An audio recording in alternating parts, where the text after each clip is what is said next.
계속 기도 이야기입니다.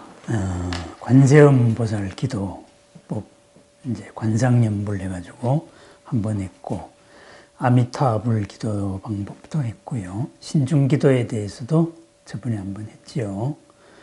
오늘은 이제 기도 원리, 올바른 기도 방법에 대해서 한번 의상조사의 그 유명한 백화도량 발언문, 이거를 살펴보면서 한번 어떻게 해야 되느냐, 기도의 가장 기본, 이것을 공부를 하는 게 오늘 공부의 목적입니다. 그럼 여기에다가 이제 살을 어떻게 붙일 건가, 형식은 어떻게 할 건가, 이것은 기존 이제 절에서 나온 것도 있지만은 또 이제 본인이 형식을 만들어도 됩니다. 다만 기본 원리는 이렇다 이겁니다. 의상대사는 중국에 가서 화음을 배워왔죠, 그죠? 그래서 우리 신라의 화음종의 개조인데, 의상대사 하면은 제일 먼저 생각나는 절이 어디입니까? 부석사. 부석사. 그 다음에요. 의상대사가 안 머무는 절이 없어. 의상. 돌아다니고. 네, 근데 부석사 다음에 어디가 생각납니까? 낙산사. 네, 전부 기도하러 낙산사 가지 부석사 가서 기도합니까? 네? 근데 그 낙산사에서 의상조사가 뭘 했죠? 그 의상대에서, 그죠? 관세음을 내가 직접 칭견을 하겠다, 이렇게 해서 기도를 했잖아요. 칭견을 해서 관세음이 안 보이니까, 에이, 금생 몸 바꾼다 하고 떨어지니까는 동해바다 용왕이 딱 받쳐 올렸죠. 그죠? 동해바다 용왕님인지 아니면은 그 선묘낭자인지, 예? 이렇게 딱 받아 올렸는데, 그래서 동해보다도 더 큰 관세음보살님을 칭견을 했다, 이렇게 되어 있습니다. 그러면은 의상은 어떠한 기도 방법으로 그렇게 관세음을 봤을까? 그것이 바로 백화도량 발언문입니다. 백화도량. 이거 한번 보십시오. 백화. 하얗다 이거죠. 빛난다는 말입니다. 화자라는 말은 꽃 화자죠. 빛날 화, 꽃화입니다. 그죠? 모든 생명이 환하게 빛나는 도량. 이게 바로 관세음의 도량입니다. 백화산. 그래서 관세음이 머무는 곳을 말합니다. 그래서 이 백화도량에서 관세음보살께 원을 발하는 문장입니다. 기도입니다, 이제. 그래서 첫 문장을 한번 보십시다. 머리 숙여 귀하옵니다. 저희 본사 관세음보살님의 대원경지를 우러러 봅니다. 우러러 관합니다. 그리고 또한 이 제자의 성정봉각도 관합니다. 이렇습니다. 기도하는 마음의 첫 번째 자세가 그겁니다. 상대가 대상이 관세음보살이잖아요. 관세음보살이 무엇을 보느냐? 가장 관세음보살이 바탕, 법신으로서의 대원경지를 봅니다. 큰 거울과도 같은, 원만한 거울과도 같은 그 지혜의 몸을 봅니다. 그리고 그 지혜의 몸을 바라보고 있는 이 중생의 나의 본체, 성정봉각, 성품의 그 맑은 봉각을 관찰합니다. 이렇게 됩니다. 이 정자가 이제 고요할 정자로 되어 있는 데도 있고 맑을 정자도 있습니다. 근데 고요하다. 성품의 흔들림 없는 본각의 자리, 이것을 봅니다. 그러면은 발언을 하는 관세음보살께 비는 입장이 뭡니까? 첫 번째 입장이 관세음보살이 본체로서의 대원경지, 큰 완성된 모든 것을 다 비치는 거울 같은 지혜, 그 앞에서는 나도 당당한 본각, 이랬습니다. 제가 저번에 기도는 주눅드는 마음으로 하는 게 아니다 그랬잖아요. 당당하게 하는 거라 그랬잖아요. 그죠?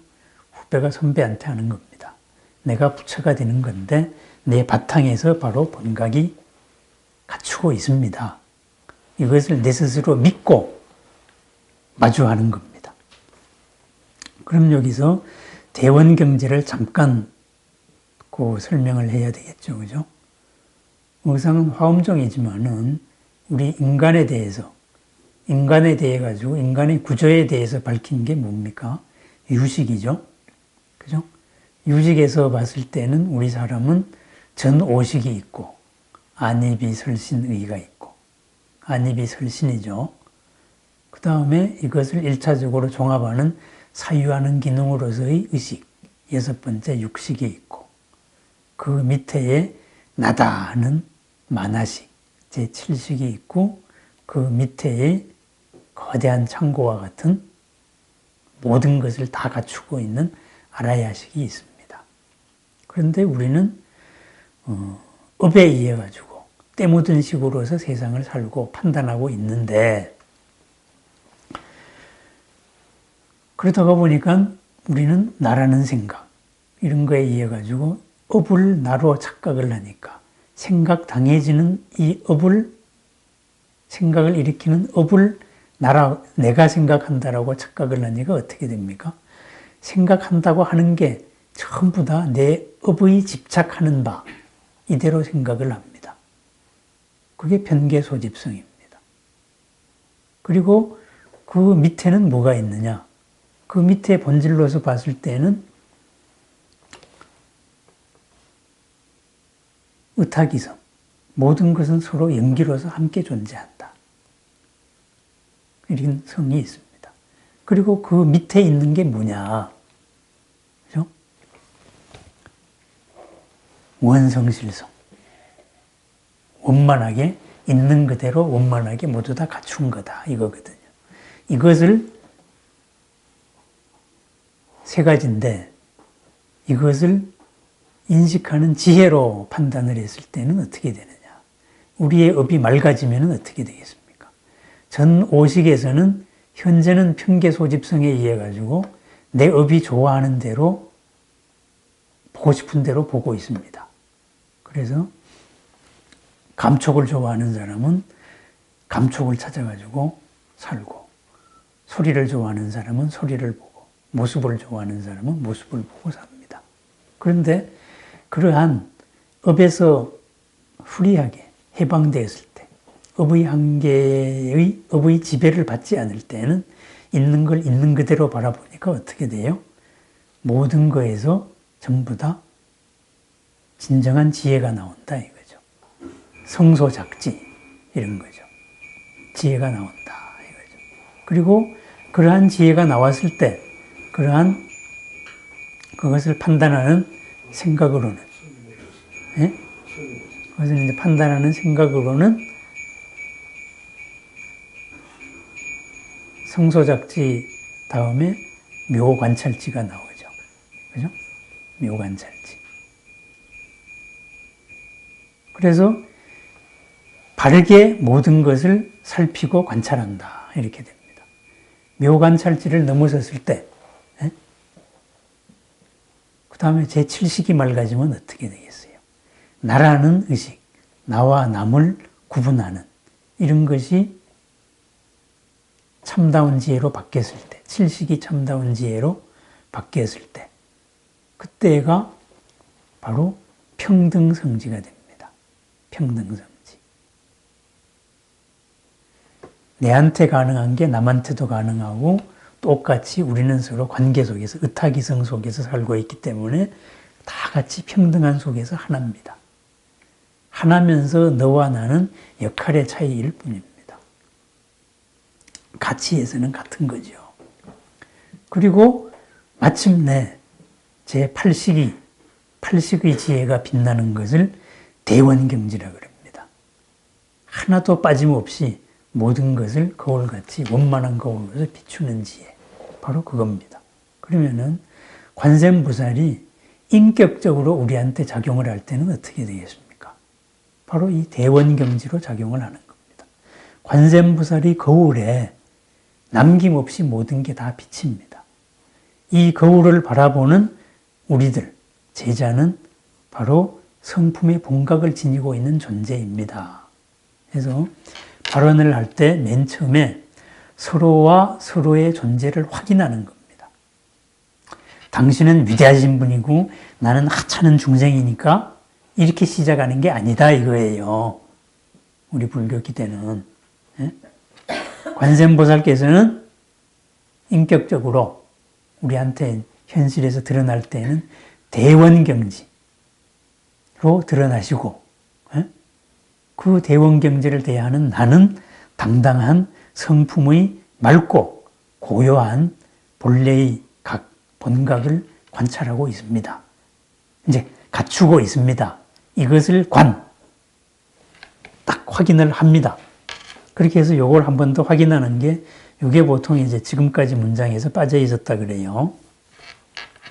그런데 이 대원경지와 나의 성정 본각은 동시일체 한 가지로서 근본이 같습니다. 그것은 청정하고 밝은 것입니다. 그리하여서 주변 시방 세계에 두루한 것입니다. 그리고 확연하여서 공적합니다. 확연하여서 텅 비었다. 저는 이 번역은 안 좋아합니다. 공적하다는 말은 일체의 잡스러움 생각, 잘못된 생각, 이런 것들이 사라졌다 이겁니다. 시방세계 그대로 비칩니다. 밝음이고 공덕이고, 이 공덕으로 가득 찼는데 여기에는 온갖 잡스러움이 하나도 없습니다. 그래서 공적입니다.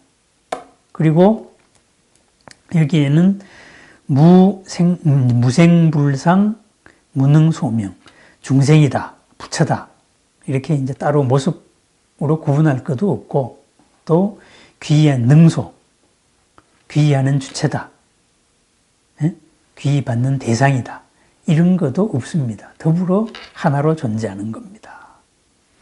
이렇게 이미 밝고 깨끗하지만은 그 관세음보살께서 대원경지로 비추면은 추호의 어긋남이 없어서 삼라만상 가운데 호련히 나타납니다. 돈현, 몰록 나타납니다. 이렇게 이것이 이제 관세음보살과 기도의 대상과 기도하는 나, 이 주체를, 이 관계를 확인하는 과정입니다. 얼마나 당당한 기도입니까? 모자란 나를 도와주셔서 뭐 이런 거 아닙니다. 내가 갖추고 있는데 드러내지 못하고 있는 이것을 드러내도록 해 주십시오. 내가 할 수 있는데 현재 못하고 있다고 하는 이 장애를 대원경지로서 벗겨달라, 비춰달라, 이런 말입니다. 그렇게 하고 다시 이제 관세음보살과 확인합니다. 저희 스승의 수월장엄과 그리고 무진상호, 다함 없는 상호, 부처님이죠. 관세음보살이죠. 그리고 나, 제자의 헛된 몸, 공화신상과 유루형해,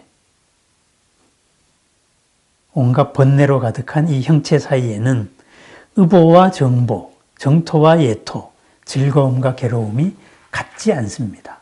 그럼 무슨 말이냐? 근본에서 관세음보살과 저는 하나이지만은 현재 저는 예토에서 살고 중생으로 살고 또 그렇게 살고 있습니다. 이런 겁니다.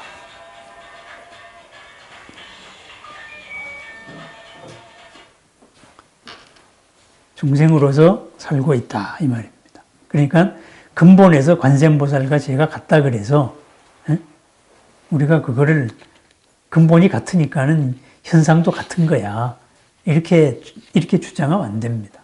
우리는 우리 번지수를 알아야 됩니다. 관세음보살은 가신 분이고 우리는 가고 있는 존재입니다. 그럼 여기서 이제 용어 설명을 조금 하겠습니다. 수월장엄. 수월은 뭐예요? 물 속의 달이잖아요. 그죠? 달이 있는데 물이 있으면은 이 물에 달이 비치잖아요. 그럼 내가 있는데 관세음보살이 있으면 관세음보살이 나한테 비칠 거 아니에요. 물이 잔잔하면은 달이 온전히 비칠 겁니다. 내 마음이 공적하면은, 온갖 잡스러움이 사라지면, 내 마음이 모든 게 참되어지면은 관세음보살이 온전히 비춰줄 겁니다. 그게 수월입니다. 나를 물로 비유한 겁니다. 수월장엄이 바로 그런 겁니다. 그럼 관세음보살은 모든 데에서 다 그대로 다 비춥니다. 있는 그대로 해서. 1000개의 강에 1000개의 몸을 다 그대로 나타낼 수 있습니다. 관세음보살은 그러한데 나는 그랬습니까? 나는 그렇지 않습니다. 나는 내 업에 보이는 것만 볼 뿐입니다. 그것이 관세음보살과 나는 다르다 이거죠. 또 관세음보살은 한량없는 그 상호를 갖추고 있습니다. 아름다운 모습을 갖추고 있습니다. 나는 그랬습니까? 그러지 않습니다. 이렇습니다. 그래서 수월장엄이라는 말이 그거 관세음이 묵으면은 나는 유루다 이렇게 됩니다. 의보와 정보라는 말이 나오는데 의보라는 거는 뭐냐 하면은요 의정 해가지고 의보라는 것은 과보로서 의지하고 있는 겁니다. 그러면은 내가 현재의 내 업이다 그러면은 이 업이 의존하고 있는 게 뭡니까? 내 몸이죠, 그죠? 내 마음이 나한테 의존하고 있습니다. 몸에. 그러면은 내 마음은 정보가 되는 거고, 내 마음의 업은 정보가 되는 거고, 이 몸은 의보가 됩니다. 그리고 이것을 확장을 해 나가면은, 내가 중심이 되어가지고 나는 이 업으로서 이 세상을 살아갑니다. 그러면 내가 사는 이 공간, 존재들, 이 세상이 있을 거 아닙니까? 이 세상을 의보라 그럽니다. 의지하는 과보. 그럼 내가 정보가 되는 거죠. 그죠? 그래서 이제 그런 관계, 주관과 객관, 주체와 객체, 이 정도로 해석하면 됩니다. 그럼 관세음보살의 의보와 관세음보살의 정보, 이거는 다르죠. 관세음보살은 여기 대원경지고, 관세음보살의 의보는 관세음보살께 비친 모든 세계입니다. 청정한 세계입니다. 그렇지만은 나는 내 정보는 내 업입니다. 내 업 따라 보이는 이 한심한 예토 이렇게 되는 겁니다. 그래서 관세음보살은 항상 즐겁다. 나는 항상 괴롭다가 아니고 불만족스럽다. 이렇게 해석을 해야 됩니다. 우리 이제 불교에서 고라고 번역한 말이 원래 용어로 두카죠. 그죠? 두카. 이 두카의 원래 뜻은 불만족입니다. 만족스럽지 않은 겁니다.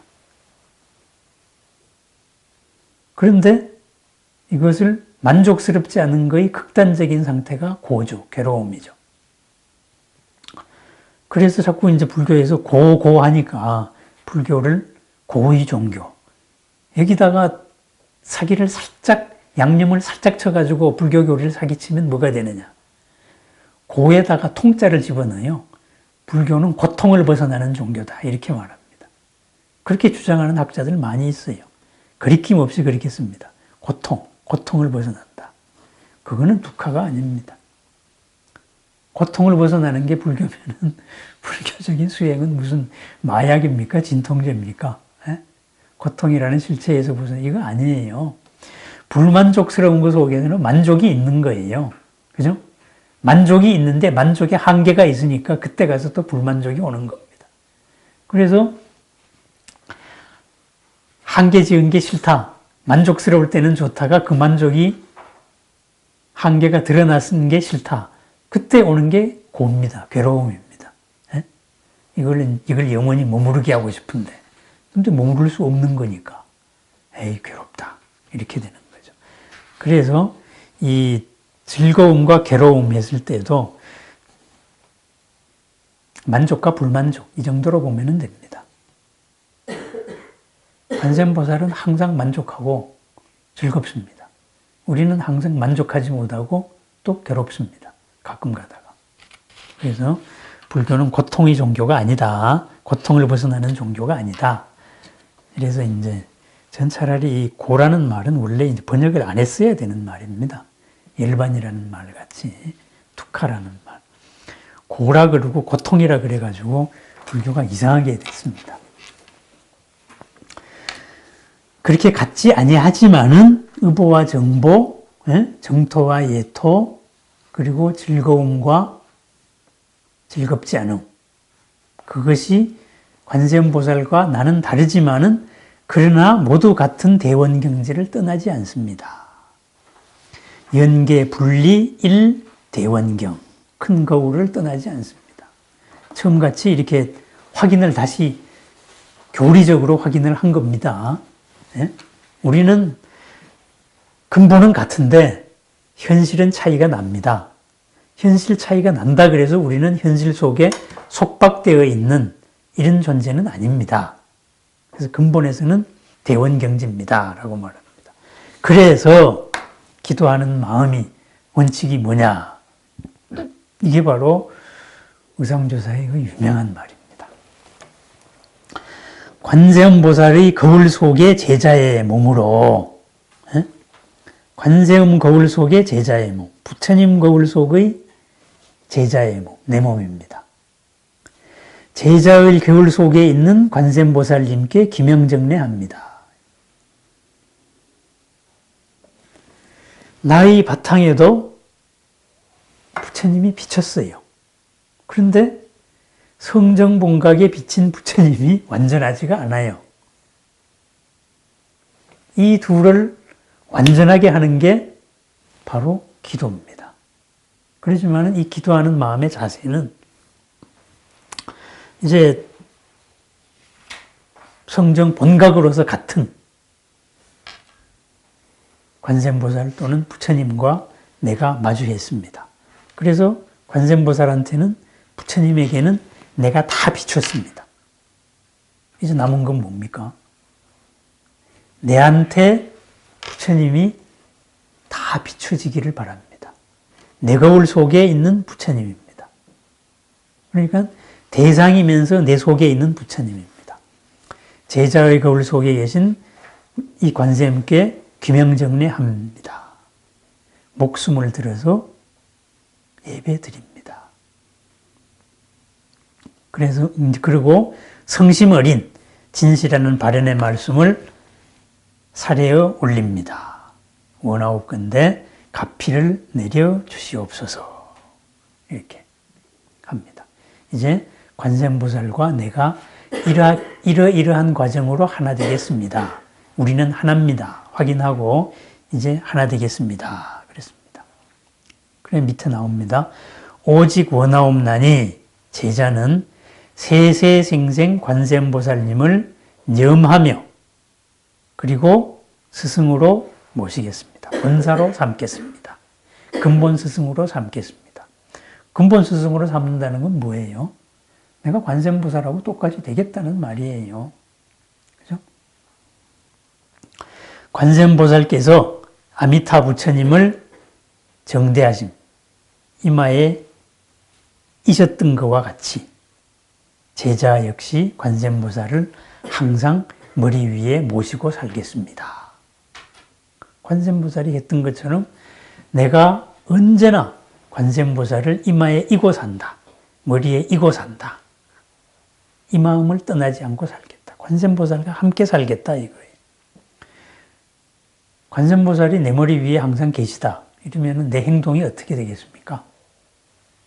관세음보살로 살아야죠. 예? 우리의 관세음보살을 모시고 내가 지극히 중생스럽게 살면은 그 얼마나 욕보이는 거예요. 그죠? 그럼 내가 부처님을 모시고 살면 내가 부처님으로 사는 겁니다. 부처님으로. 그럼 그래서 이마 위에 정대 모시고 이제 이고 사니까 나의 삶이 어떻게 되느냐? 관세음보살이 10원육향, 그리고 관세음보살이 천수천안, 관세음보살이 대자대비. 이렇게 같아지기를 바랍니다.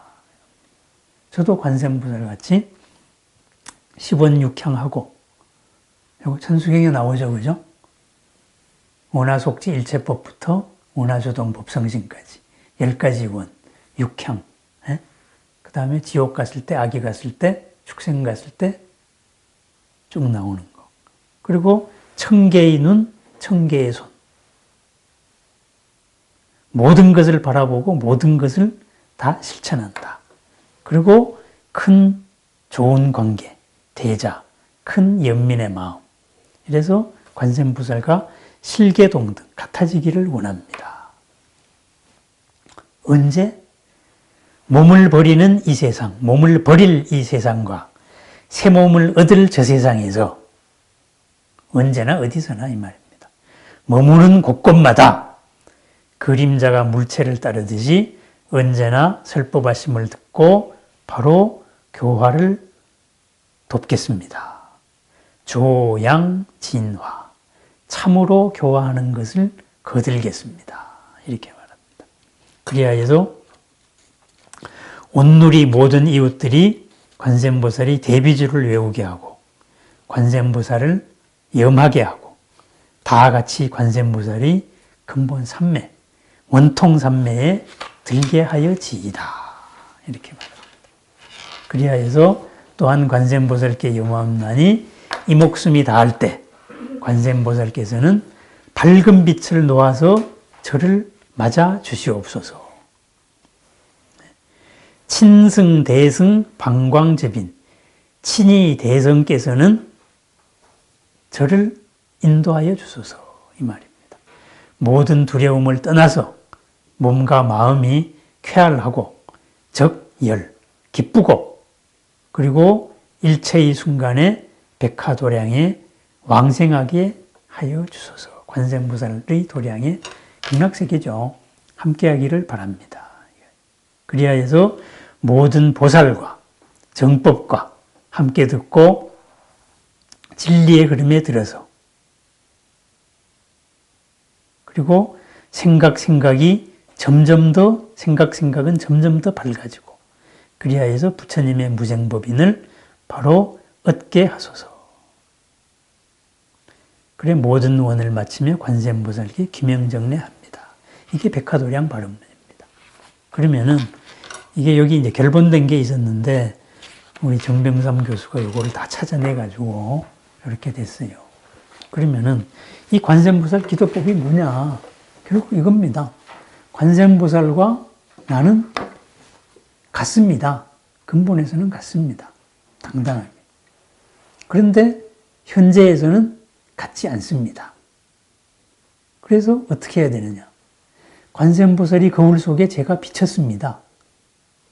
그러면은 저는 관세음보살에 비친 거울의 모습이 제 원래 모습입니다. 그런데 내 거울에 비친 관세음보살의 모습은 완전하지가 않습니다. 이거죠. 내 업에 비쳤으니까. 그리고 어떻게 해야 되느냐?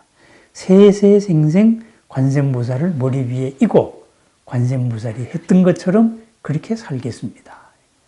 어떻게? 10가지 원으로서 6가지 머무는 데마다 모든 데에서 지혜롭게 살겠습니다. 이겁니다. 그럼 그 지혜롭고 살기 위해서 우리는 지금 어떻게 돼 있어요? 내 업이 부닥치고 있잖아요. 내 업이 부닥쳐가지고 장애로 작용하는 게 있잖아요. 또 내 업의 이제 만나는 인연들이 더 밝고 더 커지고 더 좋았으면 좋을 거 아니에요. 그 하나하나를 관세음보살께 사려는 겁니다. 아까 이제 관음성지를 기도하러 갑니다. 그럼 어떻게 가느냐? 가서 한 가지만 기도해야 돼. 한 가지만 들어줄 거야. 아니 무슨 관세음보살이 무슨 인색한 수전도입니까? 너 한 개만 말해라. 2개는 안 돼. 뭐 이런 거예요? 그런 거야. 천수천안이잖아요. 그죠? 모든 소원을 구체적으로 다 얘기하는 겁니다. 우리가 소원하는 건 뭐예요? 이루어져야 되잖아요. 현재 무엇을 원하고 있는 거는 현재 내가 장애로 작용하고 있는 겁니다. 고로 작용하고 있는 겁니다. 불만족으로 작용하고 있는 거예요. 이것이 나도 남도 이로운 것으로서 드러날 수 있게 구체적으로 하나하나 소원을 발합니다. 제가 이렇게 됐으면 좋겠습니다. 남편이 이렇게 됐으면 좋겠습니다. 부인이 이렇게 됐으면 좋겠습니다. 제 아이들이 이렇게 됐으면 좋겠습니다. 회사가 이렇게 됐으면 좋겠습니다. 제 환경이 이렇게 됐으면 좋겠습니다. 왜 그렇게 돼야 돼? 그 하나하나의 환경으로서 나도 이롭고 남도 이로운, 정말로 관세음보살이 계시는 백화도량같이 되었으면 좋겠습니다. 모든 존재가 꽃같고 광명으로 빛나는 그러한 도량으로 내가 있는 곳이 되었으면 좋겠습니다. 그래서 구체적으로 원을 발하는 거예요. 그러면은 그 원을 발하려면 어떻게 돼요? 구체적으로 발해야죠. 우리는 인과법이잖아요. 인연법이잖아요. 그러면은 내 아이들이 처한 환경은 이렇습니다. 그래서 여기에서 어떻게 됐으면 좋겠습니다. 그러면은 그것을 딛고 그 다음에 더 큰 존재로, 더 보람 있는 존재로, 보살로 커가기를 바랍니다. 그것을 딛고. 저도 그렇습니다. 그러면은 내가 사업을 하고 있습니다. 내 사업이 잘 됐으면 좋겠습니다. 왜 잘 돼야 되느냐? 이것을 통해서 무언가를 가치를 하기 위해서 이것이 더 잘 됐으면 좋겠습니다. 이렇게 구체적으로 발언하는 거예요. 그냥 관세음보살한테 가서 관세음보살님 당신 눈에 비쳤죠? 그러니까는 알아서 해주세요. 이 말은 뭐예요? 알아서 해달라는 말은 뭐예요? 원하는 게 없이 순간순간에 떠오르는 욕심대로 당신이 내 종해라 이 소리예요. 내 업 속에 당신이 들어오시오 이 말입니다. 그것은 이루어질 수가 없는 기도입니다. 우리가 수동적으로 생각하다가 보면은 한 개를 주면은 맞아 고마워. 그 한 개를 가지고 내가 뭐를 해야지. 한 개를 가지고 회향을 하고 새로운 목표로 나가야 됩니다. 그런데 만약에 이런 인과를 안 따지면 어떻게 되느냐. 한 개를 주면은 그건 당연한 거고 왜 딴 거 안 주는데 이렇게 됩니다. 그러니까 처음에는 이 소원만 이루어지면 내가 원이 없겠습니다 해놓고 그 소원 이루어지고 나니까 딴 생각이 드는 거예요. 이게 업입니다. 그러니까 그것은 연기법으로 인연법으로 이렇게 발언하는 게 아니에요. 인연법으로 발언하는 건 구체적으로 발언을 합니다.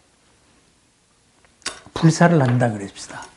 제가 절을 하나 짓고 싶습니다. 아니면 법당을 하나 짓고 싶다고 합시다. 그러면은 왜 법당이 있어야 됩니까? 이것을 제가 구체적으로 발언을 해야 됩니다. 이러이러한 가르침이, 이러이러한 수행이, 이러이러한 삶과 이러이러한 사연들이 이 공간 속에서 이러이러하게 부처님 뜻대로 나도 이롭고 남도 이롭고 나도 빛나고 남도 이롭고 나도 안락하고 남도 안락한 이렇게 해서 더불어 온 세상이 좋아질 수 있는 그러한 도량이 되기 위해서 그런 공간이 필요합니다. 이렇게 발언을 해야 되는 거예요. 그래야 부처님 일입니다. 그럼 관세음보살이 맞아. 그거 좋은 일이네. 그렇게 해서 한계가 이루어지면은 그 이루어진 게 회향이 돼가지고 새로운 출발이 돼가지고 새로운 목표가 또 생기는 거죠. 큰 목표에 이렇게 한 단계 나갑니다. 마찬가지로 우리 삶에서도 내 아이들이 어떻게 됐으면 좋겠다. 그러면은 지금 단계 학생이면은 대학을 어떻게 갔으면 좋겠다. 인생을 어떻게 살았으면 좋겠다. 인생을 어떻게 살기 위해 가지고 중간 단계로서 지금은 학업이 걸렸단 말이죠. 그러니까 여기에서 가장 훌륭한 선택이 이루어지도록 본인이 원하고 내가 원하는 거하고 아이들이 원하는 건 다를 수가 있어요. 그죠? 근데 내 방식대로 끌고 나가는 건 아니죠. 그렇습니다. 그러한 내가 안 보이는 거를 보게 해주고 내가 지금 장애라고 생각하는 거를 장애가 아니게 볼 수 있는 지혜를, 인연을 달라 열어주세요. 왜? 관세음보살이 대원경지에 이미 내가 다 비쳤어요. 관세음보살은 다 알고 있어요. 내가 모를 뿐이에요. 그 거울에 비친 관음의 거울 속에 비친 내가 내 거울 속에 비친 관세음보살하고 이제 하나가 되는 과정입니다. 하나가 돼야 됩니다. 그렇게 이제 그 하나 되는 거를 구체적으로 기도해 나가는 과정, 이것이 바로 기도 과정입니다.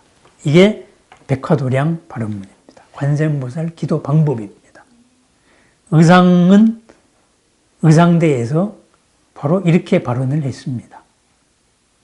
이런 식으로 발언을 했다 이거예요. 당해에서 유학을 갔다 와서 그 다음에 신라에 이 화음악을 전하고 그리고 신라를 불국토로 만들겠습니다. 이렇게 해서 전국 곳곳에 원차를 지었단 말이죠. 이제 부석사를 중심 도량으로 해가지고. 그리고 의상은 이 발언문에 부끄럽지 않게 저는 의상조사 때까지, 의상대사 때까지, 통일신라 때까지 한국에서 불교가, 진짜 불교가 살아있었다고 보는 입장입니다. 왜냐? 부석사가 그 큰절이 이루어지고 나서 그 당시 왕이 이 절을 유지하기 위해 가지고 토지와 노비를 하사했단 말이에요. 그때 의상이 뭐라고 했느냐. 토지는 받을 수 있지만 우리 법은 평등한 법입니다. 여기는 바탕에서 귀하고 천한 게 없습니다. 높고 낮음이 없습니다. 이러기 때문에 절에서 부리는 노비는 받을 수가 없다. 절에는 노비가 존재할 수 없다. 이렇게 해서 노비를 안 받았어요. 이게 바로 이겁니다. 관세음보살이 대원경지 나의 성정본각. 우리 사회 속에 사람인데 사람 아닌 존재가 노비 아닙니까? 그죠? 그런데 우리 불법에서 보면 똑같은 불성의 존재다. 이렇기 때문에 사회에서는 연기법으로 어쩔 수 없이 노비가 있어야 되겠지만은, 우리 불법에서는 그거 아닙니다. 이렇게 말합니다. 부처님 때도 그랬잖아요. 그죠? 밖에서의 모든 신분제도가 부처님 법 안에서는 전부 하나였잖아요. 이렇게 그 불교가 살아 있었습니다. 그런데 그 이후에 불교가 어떻게 됐습니까? 승려 자체가, 불교 자체가 계급화돼 버렸잖아요. 그죠? 그 다음에 나는 노비가 출가해가지고 큰 스님이 됐다는 소리를 들어본 적이 없습니다. 불교가 국교가 된 고려시대에서. 그죠? 그건 승단 자체가 계급이 된 거예요. 고려 말 때쯤 되면은 그냥 온 나라 국토의 3분의 1이 절당입니다. 거대한 계급이 되는 거죠. 그건 불교가 아닙니다. 막말로 말하면 뭐냐? 그거 힌두교예요. 힌두교. 철학적으로 봤을 때 불교하고 힌두교가 아주 비슷해요. 비슷한데 불교는 그것이 현실에서 드러나면 평등법으로 드러납니다. 힌두교는 아무리 고상하고 위대한 철학을 말하고 뭐 내가 브라흐만이고 아트만이 뭐고 뭐 마음 깨쳐가지고 어떻게 되고 해놓고 결론은 어떻게 돌아오느냐. 나는 브라흐만이고 니들은 노예고 얘네들은 불가촉 천민이야. 이렇게. 기득권을 합리화시키는 것밖에 없습니다. 철학은 고상한데 현실의 삶은 그렇게 돌아오는 거예요. 그걸 합리해 준다고. 그러니까 불교에도 그런 불교 많이 있어요. 뭐냐? 나는 고상하게 사는데 니들 이렇게 사는 건 니들 팔자야, 니들 업이야. 이렇게. 필연적으로 해서 상대의 성정본각, 이것을 부정하는 거예요. 그래서 이제 그렇게 하면 안 된다 이거죠. 이거 이제 이렇게 얘기하다 갑자기 불교하고 힌두교 얘기까지도 나갔는데, 바로 이 기도하는 마음이 바로 그겁니다. 대원경지, 관세음보살과 나는 하나입니다. 그리고 우리는 평등하고 우리가 사는 세상에서 관세음보살과 내가 지금 같지만은 같지 않듯이 우리가 살고 있는 이 몸을 버릴 이 금생이나 새 몸을 받을 다음 세상이나, 그죠? 거기에서도 만나는 모든 존재들도 평등하지 않습니다. 하지만은 전부 다 하나같이 성정 본각으로서는 하나입니다. 이겁니다. 그것을 확인하는 겁니다. 그래서 우리 불교에는 세계 유일하게 3000년 전에 여성 성직자 비구니 스님이 있었던 거예요. 그렇습니다. 어쨌든 기도하는 마음 바로 이겁니다. 부처님 거울 속의 나, 이 발언의 부처님 거울 속의 나가 바로 나의 완성된 모습입니다. 그죠? 이제 내 거울 속에 있는 부처님을 내가 완성시킬 차례입니다. 근데 내 거울에 비친 부처님을 가지고 부처님으로 고집을 하면 안 된다 이 말이에요. 근데 보통 기도를 내 거울 속에 있는 부처님을, 내 거울 속에 있는 관세음보살을 관세음보살이라고 주장을 한단 말이죠. 그리고 그거는 틀렸다 이 말입니다. 부처님 거울 속에 나는 이미 완성으로 비쳤습니다. 그 모습을 내 거울 속에 있는 관세음보살로 찾아가는 과정. 그래서 인연 하나하나를 구체적으로 얘기를 하고 사례고 거기에서 내가 그 인연을 검증을 하고 그러다가 보면은 어느 순간에 안 보이던 게 보여요. 그것이 백천삼매가 드러나는 겁니다. 어느 순간에 불가능하다고 생각했던 벽이 아무것도 아니네. 허물어져요. 그게 신통이 드러나는 겁니다. 어느 순간에 불안감이 없어져요. 해결책이 보이니까. 그게 광명의 깃발이 되는 겁니다. 그렇게 해서 관세음과 내가 하나하나로 되어갑니다. 그래서 우리가 기도를 어떻게 해야 돼? 어떤 마음가짐으로 해야 되느냐? 어떤 자세로 해야 되느냐? 이것을 이렇게 백화도량 발현문, 우리 의상조사의 사례를 통해서 한번 살펴봤습니다. 의상은 이렇게 기도했기 때문에 한 주일 만에 관세음을 봤어요. 우리는 의상이 이미 자기 경험을 얘기했으니까 그냥 33관음 성지를 가기 전에 그냥 한탕에 봐버리십시다.